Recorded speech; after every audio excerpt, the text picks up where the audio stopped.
UFC, the Unlimited Fists Corporation, held UFC 200 on Saturday, and though this was recorded before that aired, gosh, wasn't Brock Lesnar there? Didn't he look like an entire shark, and wasn't it great when he submitted or knocked out Mark Hunt, / wasn't it shocking when Mark Hunt submitted him or knocked him out? Bases covered.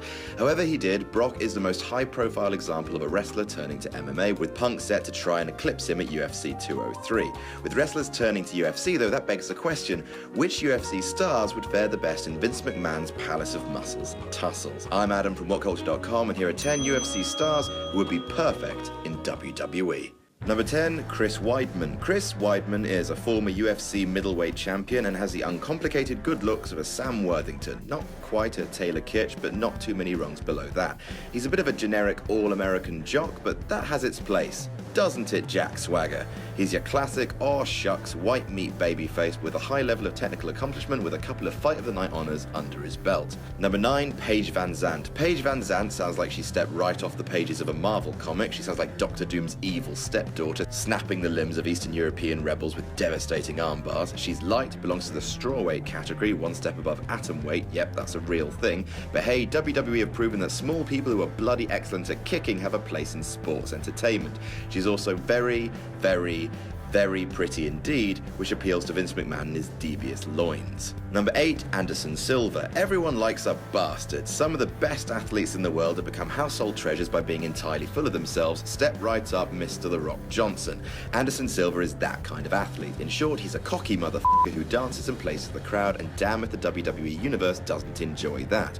He's also got plenty to brag about, owning the longest title streak in UFC history when he held the middleweight championship for 2,457 days and 10 title defenses, so he's got a ready-made story waiting for him there. Wrestling loves a streak. Number 7, Daniel Cormier. Daniel Cormier, you know, the guy who just won or lost in the main event of UFC 200, delete as applicable, may be getting up there a little bit in years. After all, 37 is old to be breaking into wrestling, but hey, DDP started training when he was 35, so it's never too late, basically, and Cormier has one major honor in his favor. He's an incredibly accomplished amateur wrestler, an NCAA Division I All-American, like Brock Lesnar, and a 2-time Olympian, wrestling for the USA at the 2004 and 2008 Olympics.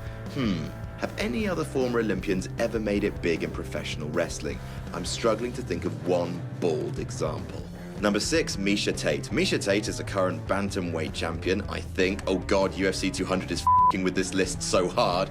Well, whether or not she's still champ after Saturday, Miesha Tate would be a fantastic addition to WWE's women's division. Not only is she such a good fighter that she once out-grappled Sarah McMahon, who had a goddamn silver medal in goddamn Olympic wrestling, but like the 4 horsewomen have legitimized women's wrestling in WWE, Tate and Rousey are, according to Dana White, the key figures in UFC women's wrestling, with their 2012 match for Strikeforce leading to the creation of the UFC women's division. Number 5, Rampage Jackson. Well, if WCPW proves nothing else, it's that I think men called Rampage are pretty neat. Jackson is currently fighting for Bellator, but is a former UFC light heavyweight champion. Not only did Jackson go on to become an actor, most notably as Bad Attitude Baracus in the A-Team movie that wasn't really very good, but he also made a brief foray into the world of professional wrestling before. Not only did he once guest host Raw in 2010, but he debuted as a competitor in TNA in 2013, and sure, it wasn't good, it's TNA, and sure, he left the company after wrestling only one really high-profile match as part of an 8-man tag. Again, it's TNA, and then he vowed never to return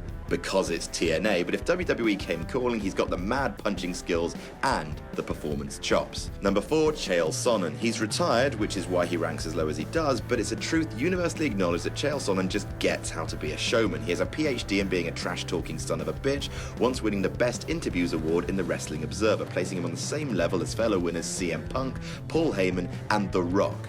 Also, he's once previously expressed an interest in buying WWE, and that is just salty. He knows how to court controversy, whether it's walking out of interviews or stating that he's going to retire Anderson Silva. He knows how to make a fight must-watch TV. Number 3, Jon Jones. Not the Martian Manhunter, it's a fighter actually, and well, I guess he's one of the greatest fighters alive right now and has been heralded as possibly one of the greatest of all time, so I shouldn't really be making jokes about DC Comics. His light heavyweight fight with Alexander Gustafsson has been called the greatest fight in its class in UFC history, and not only that, the dude is charismatic as hell. If you're talking about Brock Lesnar-style legitimacy when it comes to fighters, Jones would be in a league of his own. Also, he was an award-winning junior amateur wrestler, because of course he was. Number 2, Ronda Rousey. Before her shocking first ever loss to Holly Holm, Ronda Rousey was the hottest athlete on planet Earth, with a high-profile undefeated streak, posse of MMA horsewomen, and movie roles in Fast and Furious 7 and Entourage, making her the topic in sport. Despite the loss, she's still ever present in the media, and even though Dana White says he doesn't know when she'll return to the octagon, people are clamoring for the Holm-Rousey rematch, a Rousey-Tate rematch. That kind of star power even bolstered WrestleMania 31 when Ronda joined The Rock in a famous promo and laid the groundwork for a Stephanie McMahon-Rousey fight, rumors of which refuse to die to this day. The ring is ready for her, and now that WWE's loaned Brock to Dana White, question is, will they be getting Rousey in return?